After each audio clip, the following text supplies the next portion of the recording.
রে, এত রাতে মনে হচ্ছে কারা যেন মসজিদে এসেছে। হাঁটবার আওয়াজ শুনতে পাচ্ছি। এই যে চোর হবে বোধহয়, চুরি করতে এসেছে। ই আল্লাহ, একবার গিয়ে দেখে আসি।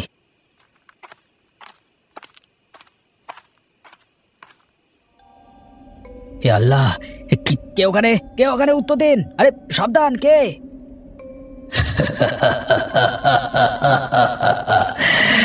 আসসালামু আলাইকুম। এই আল্লাহ, উড়ি বাবা, বাঁচাও!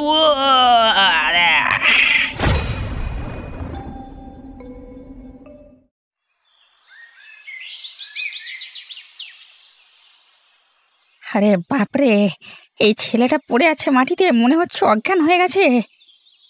এই যে শুনছো, তুমি ঠিক আছো? আরে চোখ খুলেছে, জ্ঞান ফিরছে বোধ হয়।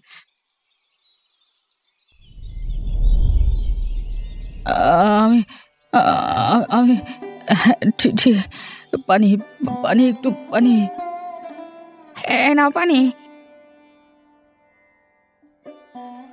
এবার কিছুটা ভালো লাগছে? আগের থেকে অনেকটা ভালো লাগছে। এই ছেলে, তুমি কোথায় থাকো? এভাবে এখানে শুয়ে আছো কেন? চাচা, কালকের রাতে ওই, উফ বাবা, মাথায় উফ। আরে বলো মিয়া, কি হয়েছে কালকে রাতে, বলো। চাচা, কালকে রাতে আমি মসজিদের মধ্যে বাইরে ওদিকটা ঘুমাচ্ছিলাম। আমি ঘুমের মধ্যে কিছু লোকের হাঁটার আওয়াজ পাই। তা হাঁটার আওয়াজ মসজিদে এত রাতে? চোর ডাকাত এসেছিল নাকি? হ্যাঁ চাচা, হাঁটবার আওয়াজে আমার ঘুম ভেঙে যায়। আমিও ভাবলাম চোর হয়তো কিছু চুরি করতে এসেছে। এরপর মহান আল্লাহর নাম স্মরণ করে আমি বাইরের দিকে আসি দেখতে। তবা তবা, এত রাতে তুমি একা মসজিদের বাইরে এলে কেন? চাচা, আমি আমি চোর ধরবার জন্য বাইরে বেরিয়েছিলাম, কিন্তু এসে দেখি এক বিশাল ছায়া। হে আল্লাহ, বিশাল বড় ছায়া! তারপর তারপর কি দেখলে? আমি সামনে গিয়ে দেখতে চাইলাম, গিয়ে সেই ছায়ার মুখোমুখি হতে আমি বিশাল আকারের ভয়ানক এক জিনকে দেখতে পেলাম। তওবা তওবা তওবা, জিন! হে আল্লাহ, হে আল্লাহ! জিনকে দেখে আমার সারা গা হাত পা ঠান্ডা হয়ে গেল, মুখ দিয়ে কথা বন্ধ হয়ে গেল, আর আমি অজ্ঞান হয়ে মাটিতে পড়ে গেলাম। এরপর আমার কিছু মনে নেই। আবার জানা মতে মসজিদের সামনে কোনো খারাপ আত্মার দাঁড়ানোর সাহস থাকে না। আবার তাই সন্দেহ হচ্ছে বিষয়টা নিয়ে।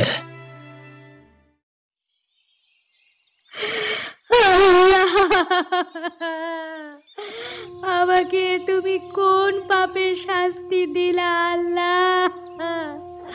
আমার সোহাগকে তুমি কেড়ে নিলে, আমার সব শেষ হয়ে গেল।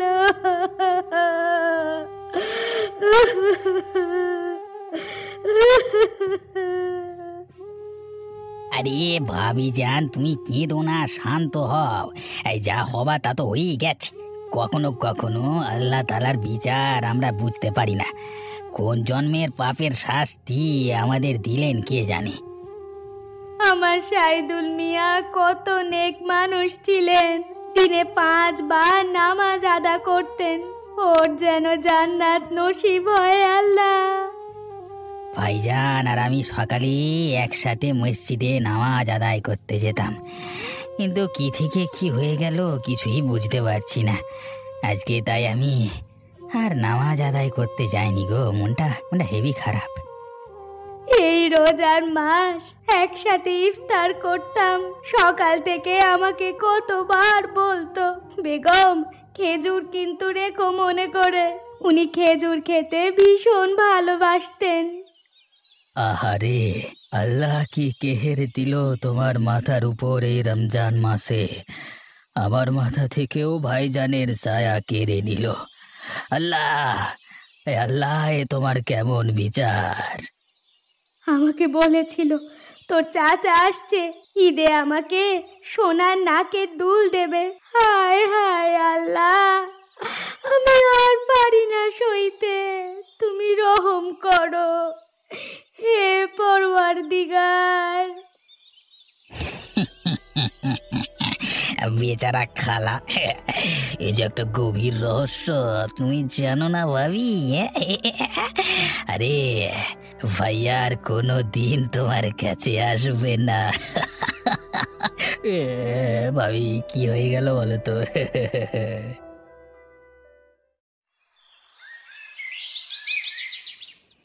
এই সময় আমার কলিজার টুকরো পায়েলের কথা বারবার মনে আসে।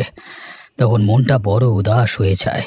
শহরে একা থাকে মেয়েটা, মেয়েটাকে নিয়ে দুশ্চিন্তা বাসা বাঁধে। আল্লাহ, আল্লাহ আমার পায়েলকে মেহফুজ রেখো।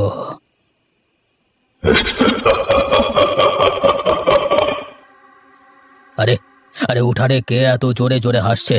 একবার দেখি তো এই সময় কে এলো উঠানে।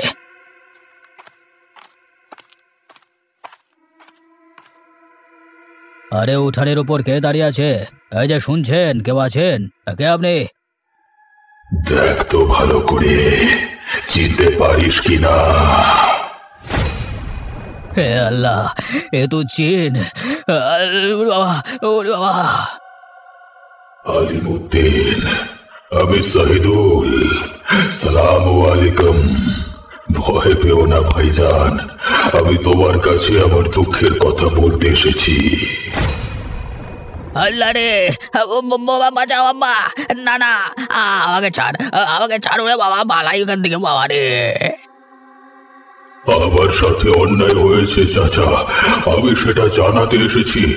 ভয় করবেন না, আপনি দয়া করে আমার কথা শুনুন। আপনার কাছে আমি বিচার চাইতে এসেছি। ওরে আল্লাহ, বাঁচাও আমাকে। ওরে বাবা রে বাঁচাও, মেরে ফেললো জিনে।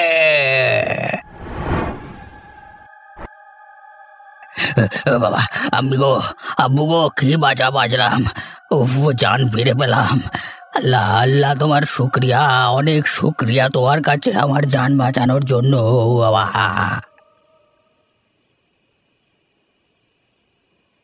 এই হাসলে যে মিষ্টি করে টুম প্রেম ঝরে দু চোখ ভরে, এই টিঙ্কে টিকিরে টিঙ্কে টিকিরে। আরে দু চোখ ভরে প্রেম ছিল, যা মনের আশা ছিল আজকে সত্যি করে দিলে। এই যে মিয়া, কবর পানি শেষ হয়ে গেছে, যাও গিয়ে সরকারি কল থেকে নিয়ে এসো। আর মাসকাবাড়ির বাজারও প্রায় শেষের পথে, বুঝলে? জমানো টাকা পয়সা সব প্রায় নেই বললেই চলে। তোর এসব কথা শুনে শুনে আমার কান পচে গেল। উফ, বাড়িতে একটু শান্তি পাওয়া যায় না? এই কোথায় একটু মন চাঙ্গা করবার জন্য গান গাইবো, সেটাও পারি না। এটা নেই ওটা নেই, জ্বালাতন। কাজের কথা বললেই তখন গায়ে ফোসকা পড়ে। কুঁড়ে কোথাকার! শহরে কাজ করছিলে, বেশ ছিল। ওই কাজটা ছেড়ে দিয়ে গ্রামে এসে ঘরে বসে আছো। এভাবে বসে থাকলে কে খাওয়াবে? আমার কাজ করতে ভালো লাগে না, অনেক কাজ করেছি। গ্রামে একটা বন্ধ শুরু করব।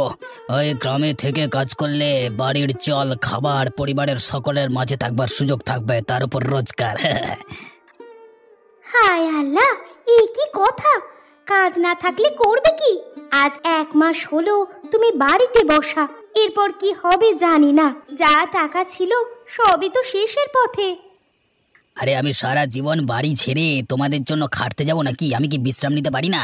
তোমাদের জন্য এত করে মন পাই না, আমি আর শহরে যাব না। আমাকে নিকা করার সময় খেয়াল ছিল না? হ্যাঁ, সারা জীবন আমার খাওয়া পড়ার দায়িত্ব নিতে হবে। এখন নিজের আরামের জন্য সেই দায়িত্ব এড়িয়ে যেতে চাইছো? কলমা পড়ার সময় জনাবের সামনে তুমি সব শর্ত কবুল করেছিলে, মনে রেখো। আমার যা ইচ্ছা আমি তাই করব, তোমার বলার দরকার নেই, ঠিক আছে? তোমার মুখে বড় বড় লেকচার। আগে বর্তমানে খাবারের ব্যবস্থা করো, আর তা না হলে ব্যবসার কথা চিন্তা করবে। গাছে কাঁঠাল, গোফে তেল। ভালো কথা বললেও দোষ। না না, এ সরো দেখি, সারাদিন শুধু খ্যাচ খ্যাচ করো, আমাকে একটু শান্তিতে থাকতে দাও না। হে খোদা, আমার কপালে তুমি এটাই লিখে রেখেছিলে। তোমার সঙ্গে এক সংসারে থাকা সম্ভব না। আমি চললাম। দেখ,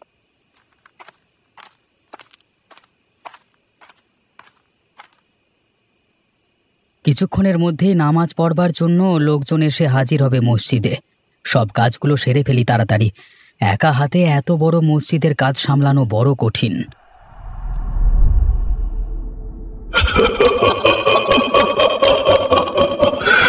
আসসালামু আলাইকুম। ও ওয়ালাইকুম সালাম। জিন ভাই, একটা কথা বলুন তো, আপনি মসজিদে কি জন্য আসেন?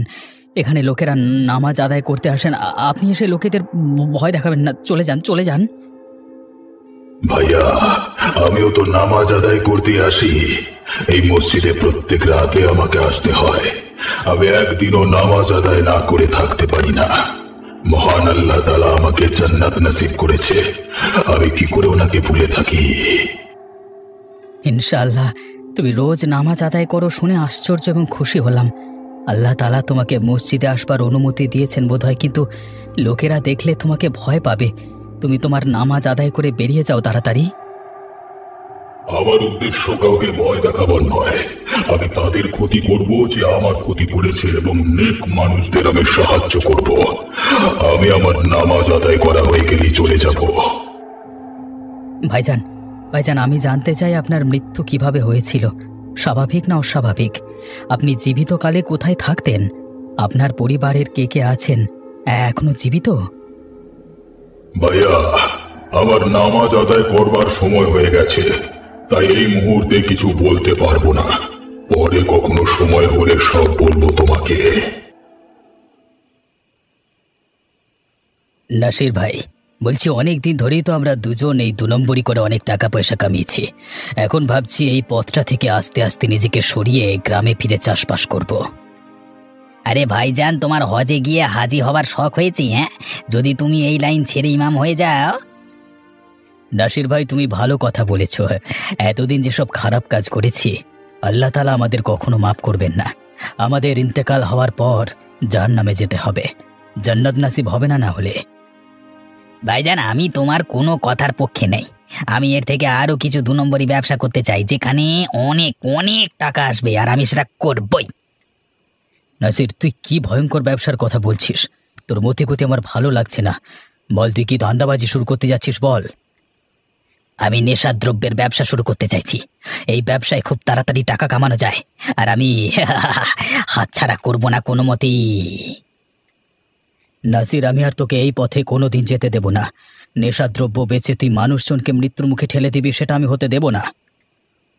ভাইজান, ভালোই ভালোই বলছি, তুমি আমাকে বাধা দিতে এসো না, তাহলে কিন্তু খারাপ হইয়া বলে দিলাম। নাসির, তুমিও জেনে রাখো, আমিও তোমাকে কোনোভাবে এই কাজ করতে দেব না। আমি পুলিশকে খবর দিয়ে দেব, তোমার বিরুদ্ধে প্রমাণ দিয়ে হাজতে পাঠাবো। আমাকে হাজতে পাঠাবি? দাঁড়া, দেখাতে মজা। এই এই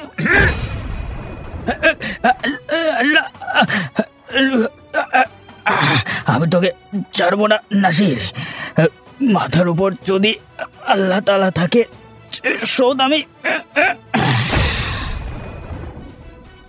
মালটার বেশি বার বেড়েছিল, তাই সল্টে দিলাম।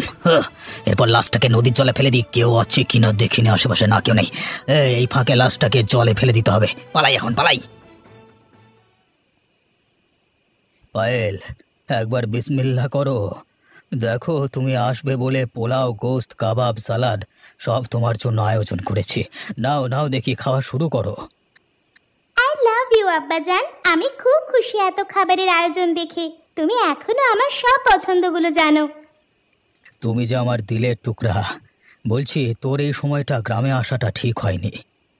কেন আব্বা, কি হয়েছে গ্রামে? সেই আসার পর থেকে দেখছি তুমি কেমন যেন ভয়ে ভয়ে আছো। আমাকে খুলে বলো আব্বা। পায়েল, সেদিন বাড়ির ভেতরে একা বসে তোর কথা ভাবছিলাম। ঠিক সেই মুহূর্তে হঠাৎ একজনের আওয়াজ শুনতে পেলাম উঠানের দিক থেকে। উঠোনের দিকে কার আওয়াজ শুনছো আব্বা? বলছি পায়েল, বলছি। দেখ, বলতে বলতে আমার গায়ে কেমন কাঁটা দিচ্ছে। ভয় পেও না আব্বা, আমাকে বলো কি হয়েছে। আমিও তো আছি এখানে তোমার সাথে। তারপর আমি সাহস করে উঠানে এসে দেখি প্রকাণ্ড একটা মানুষের ছায়া। হায় আল্লাহ, প্রকাণ্ড মানুষের ছায়া দেখতে পেলাম আমাদের উঠানে। হ্যাঁ পায়েল, আমি সাহস করে সামনে যেতেই দেখি আমার সামনে জিন দাঁড়িয়ে আছে। জিন? হায় আল্লাহ, তবা তবা। তারপর কি হলো? তারপর কি হবে আর? আমি ভয়ে কাঁপতে শুরু করলাম। সেই জিন আমার সাথে কথা বলবার চেষ্টা করলো, কিন্তু আমি দ্রুত ছুটে বাড়ির ভেতরে ঢুকে দরজা বন্ধ করে দিলাম। আব্বা, তাহলে কি এদের বাড়িতে জিন আছে? সেই জিন তোমার সাথে কি কথা বলতে চেয়েছিল? পুরো বিষয় তো আমার বেশ রোমাঞ্চকর এবং অস্থির লাগছে। আল্লাহ, কি এমন গুনাহ করেছিলাম যে আমার কিসমতে নাসিরের মতো কুলাঙ্গার সোহার জুটলো? 1 মাস ধরে ঘরে বসে বসে খাচ্ছে, কোনো কাজ করে না। আমি লোকের বাড়ি বাড়ি গিয়ে কাজ করে করে টাকা কামাই, আর ওই হারামজাদা আমার টাকায় মাল খায়। আমার আর ভালো লাগে না, তালাক দিয়ে বাপের বাড়ি চলে যাই। আমার জীবনটা একেবারে শেষ করে দিল। আসসালামু আলাইকুম। আল্লাহ, আমারে বাঁচাও, আব্বাজান, আম্মু, কে আছেন? আমাকে বাঁচান। শোন নাসরিন, আমার কথা মনোযোগ দিয়ে শোন। তোর সোহার নাসির আর বেশি দিন বাঁচবে না, তার সময় ঘনিয়ে এসেছে, বুঝলি?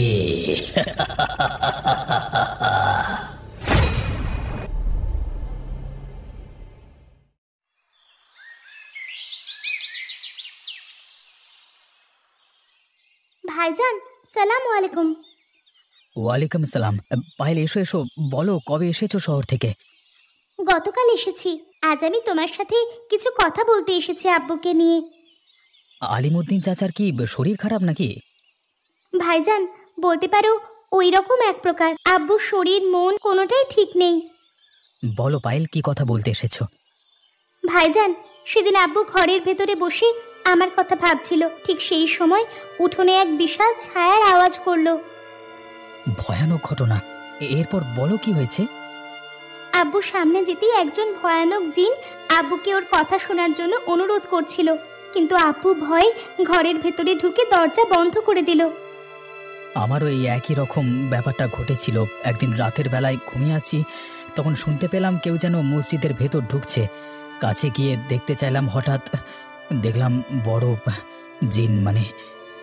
তাহলে এই জিন কার হতে পারে? কেন উনি অতৃপ্ত হয়ে একে ওকে দেখা দিচ্ছে?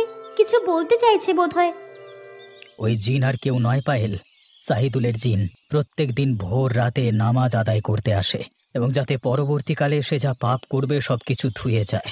আমার ধারণা ওই সাহিদুলের জিন ওর মৃত্যুর রহস্য উন্মোচন করবার জন্য আমাদের কাছে দেখা দিচ্ছে।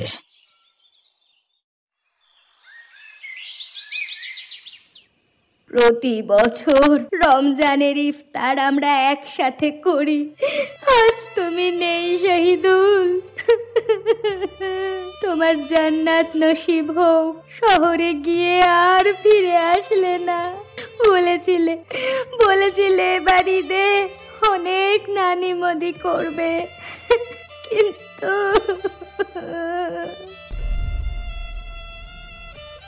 আফরোজা, আমার এখানে এসো, আমার কাছে এসো।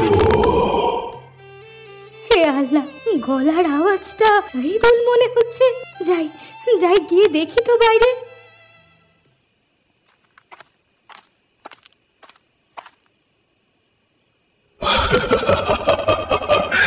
আসসালামু আলাইকুম আফরোজা, আমি শাহিদুল। তুমি আমাকে দেখে ভয় করো না। যারা আমাকে মেরেছে তাদের সবাইকে খুব শীঘ্রই শেষ করে ছাড়বো আমি। হায় আল্লাহ, তুমি এমন হয়ে গেলে কি করে? তুমি কেন বাড়ি ফিরলে না শহর থেকে? আমি তোমাকে ছাড়া থাকতে পারি না জেনেও আমাকে ছেড়ে চলে গেলে। বলো কি হয়েছিল তোমার সাথে? আফরোজা, ওই নাসিরের সাথে আমার দ্বন্দ্ব হয় কারণ ও মাদক দ্রব্য বিক্রি করবার পরিকল্পনা করছিল। আমি বাধা দেওয়াতে ও আমাকে খুন করে নদীর পানিতে ভাসিয়ে দেয়। ওই বদমাইশ নাসির আমার সোহাগ কেড়ে আমাকে ভীষণ বানালো। আমাকে মিথ্যে সান্ত্বনা দিয়ে আমার সাথে ছল করেছে। আমি ওকে ছাড়বো না। আফরোজা, তুমি চিন্তা করো না, ওর হিসেব আমি নেব। আমাকে যেভাবে কষ্ট দিয়ে মেরেছে, ঠিক আমিও ওকে এভাবেই মেরে প্রতিশোধ নেব। আব্বা, আমি শামসুদ্দিন ভাইয়ার কাছে গিয়েছিলাম তোমার সাথে জিনের সাক্ষাৎকারের বিষয়টা নিয়ে আলোচনা করতে। ভাইয়ার থেকে আমি ওকে কিছু জেনেছি। শামসুদ্দিন খুব নেক ছেলে, ওর মতো একজন ভালো ছেলে এই গ্রামে আর বোধহয় নেই। এবার বল পায়েল, শামসুদ্দিন সব ঘটনা শুনে কি বলল? শামসুদ্দিন বলল জিনটা নাকি শহীদুল চাচার জিন। সাথে এটাও বলল নাসির চাচা নাকি শাহিদুল চাচাকে খুন করেছে। তাই শাহিদুল চাচা নাসির চাচাকে খুন করার জন্যে তোমাকে শামসুদ্দিন ভাইয়াকে দেখা দিচ্ছে আসল ঘটনা বলবার জন্য। আল্লাহ, এ কি শুনলাম! মানুষ হয়ে এত নিষ্ঠুর কাজ কি করে করতে পারে? আমি এক্ষুনি পুলিশকে সব জানাবো। ওই নাসিরকে জেলে পাঠাবো। আব্বা, ওসব কিছুই করতে হবে না। দেখো, শাহিদুল চাচার জিন আজ রাতের মধ্যেই প্রতিশোধ নেবে এবং নাসির চাচার বিচার করবে। পায়েল, কথায় আছে না, অন্যের জন্য গর্ত খুঁড়লে নিজেই ওই গর্তে পড়তে হয়। নাসিরেরও এমনই অবস্থা। তোর কথা শুনে মনে হয় নাসিরের সময় ঘনিয়ে এসেছে। আব্বু ঠিক বলেছে, আজ শুক্রবার, হয়তো আজকের রাতটাই নাসির চাচার শেষ রাত। আলহামদুলিল্লাহ। হে পারওয়ারদিগার, তুমি সবাইকে হেদায়েত প্রদান করো। বলে তোমার সাথে এক্ষুনি একটা গুরুত্বপূর্ণ কথা বলার আছে। কথাটা হচ্ছে, তোমার সামনে ঘোর বিপদ। চলো না, আমরা কোথাও চলে যাই। আরে নাসরিন, তুমি কি পাগল হয়েছো নাকি? আমার বিপদ কোথায় চলে? কি হয়েছে কি শুনি, কি বলছো কি? বলছি, আমি আজ সন্ধেবেলায় লোকের বাড়ি থেকে কাজ করে আসার সময় শাহিদুলের জিন আমার সামনে এলো। আমি তো ভয় কাঠ হয়ে গেছি। আমার গলা টিপে হুমকি দিয়ে বলল যে তোমার নাকি সময় শেষ। আরে তুমি ওকে বোকা ভেবেছো? তোমার এসব আজগুবি কথা আমি বিশ্বাস করব? আসলে আমার সন্দেহ হচ্ছে তুমি ইচ্ছে করে এসব কথা বলছো যাতে তোমাকে অন্যের বাড়ি গিয়ে কাজ না করতে হয়। নাসির, তুমি কিন্তু আমার কথাটা গুরুত্ব না দিয়ে সহজভাবে নিচ্ছ। আসসালামু আলাইকুম নাসির ভাই। আল্লাহ বাঁচাও, আবার ভুলে গেছে, কে আছো, বাঁচাও। এই, আমি বলেছিলাম না আমি তোকে ছাড়বো না। আমি তোর কোনো ক্ষতি করিনি, তোকে খারাপ রাস্তা থেকে ভালো পথে আনবার উপদেশ দিয়েছিলাম, কিন্তু তুই আমাকে মেরে ফেললি। শাহিদুল ভাই, আমাকে ক্ষমা করো। আমি জানি তোমাকে খুন করেছিলাম। আমি আমার মতে বিরোধিতা হওয়ার জন্য, কিন্তু আমি আমার ভুল বুঝতে পেরেছি। আমাকে এবার সুযোগ দাও ভাই, একবার জানা, একবার। আমি তোমাকে ভালোর পথে নিয়ে যেতে চাইছিলাম, আর তুমি আমাকে শেষমেশ খুন করে মেরে ফেললে। তুমি জানো আমার জান বের হওয়ার সময় কতটা কষ্ট হয়েছিল। ঠিক তেমনই কষ্ট আমি তোমাকে এখন মারবো। না ভাই, জানাও, গলা ছেড়ে দাও, মাফ করে দাও। কিছু হলে নাসিনি কি হবে? দোয়া করো। তুমি কি করেছিলে আমার উপর দয়া? আমারও তো বাড়িতে বেগম আছে, আমি ছাড়া আর কেউ নেই। আজকে তোমার জন্য একা হয়ে গেছে। এই রোজার মধ্যেও শুধু আমার কথা ভাবে কাঁদে। শাহিদুল ভাইজান, আপনি খুব ভালো মানুষ, আমি জানি। আপনার মন অনেক বড়। আমি নাসিরের হয়ে ক্ষমা চাইছি। ওকে ক্ষমা করে দিন। ওকে আপনি মারবেন না। আমাকে দোহাই করবেন। ভাইজান, ক্ষমা করো, আমার অনেক বড় ভুল হয়ে গেছে। আমি তোমাকে কথা দিচ্ছি আর কোনো দিনও 2 নম্বরই কাজ করব না।